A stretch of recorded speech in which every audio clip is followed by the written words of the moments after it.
Good morning, and welcome to your weekly cup of Joe. My name is Joe King. I'm the owner of Physical Therapy Advantage in North Aurora, and today we're going to talk about the top 3 exercises that you can do if your arm, shoulder happens to tend to fall asleep. Get that pins and needle prickly sensation, but that falling asleep sensation when you sleep, whether you sleep on your back or sleep on your sides, that it may happen. So I'm going to show you some things to help out with that. First one is we're going to do some strengthening exercises of your shoulder blade muscles and also actively stretch out your pecs at the same time. So you're going to find a resistive tube, resistive band of some sort, moderate resistance to start with, or you can even start light if you want. Hold it out in front of you, roughly shoulder width apart. Good posture. You can do this standing or sitting, does not matter. And then you're just going to gently pull apart. Moving your arms away from your body, going out, gently squeezing the shoulder blades as you get back. You try to go all the way back to your chest if you can, but if you can't, you stop whenever you feel like you need to stop, before pain, before you have no control. Out, and then control back in. Do not let the band snap you in. In and out, slow and controlled. 3 sets of 10 to 15 repetitions for that, but make sure you're in good upright position, either sitting or standing. Next one you're going to do is actually a neck exercise. We're going to stretch what we call your scalene muscles. They help tilt your head side to side. So to isolate those, we're going to tilt the side and then gently look up. Deep breathing, relaxing, no pain. Holding that for a 20-second count. Trying to let those tight muscle tissues just relax and melt away. Sitting up in good upright posture. Well, obviously, we do both sides, even though if it's just your left side that falls asleep tonight, we do both. Tilt, and then gently look up. So you should just feel a gentle, healthy stretch. There should be no pain. You should be able to breathe fairly deeply, relax, no pain, 20 seconds or so. You do that 3 times on each side. Same thing, you can do those standing or sitting, and you can do those periodically throughout the day. Specifically, those are probably the good ones to do right before bed. Another thing you can do is actually look at your pillow situation, how you sleep, whether you sleep on your side or your back, but how do you sleep? So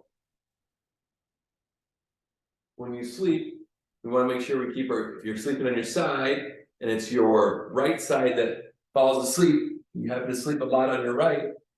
One is you want to make sure that the pillow keeps your head in good alignment.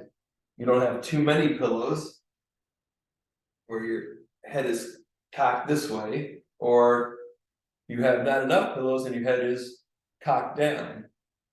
So you want to make sure your head is in good alignment. Up and down, nice and straight. All right, that's the first thing. But typically when we sleep on our sides, we're in a hunched position, we're in a fetus position. All right, or like we're back in the womb. So what we want to do is make sure you stay up on your shoulder is one thing, and this top arm has to be supported as well.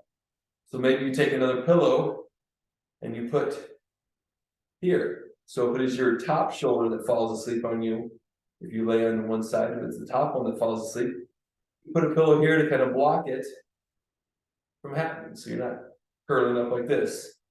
The pillow won't stay there all night, but it's a good way to start and help out. Now, if it happens to be your down shoulder that falls asleep or you have pain on it, sometimes maybe we have to prop up underneath us. And you're not going to be able to see this very well on this couch because it's obviously pretty soft. But what you can do is put a smaller, thinner pillow or blanket or fold it up or whatever and put underneath you. Underneath your side like that. And what that does is it elevates you up and unloads that shoulder on the downside. And you still may have to put this, but now you may become a 3-pillow person to sleep with. Because now, one for the head, one underneath our body, and one for our arm or trunk. Sound good? Excellent. So next, and the last thing that we're going to do is doorway stretches to stretch out the chest and the upper arms from our elbows, basically bicep, chest region. So you find a doorway, an open doorway. Put your hands on the door frame on the outside, roughly at chest height, not too high, but roughly chest height, what's comfortable to you. Upright posture, all right? And we step forward. You want to look straight ahead. You do not want to look down. You do not want to look up.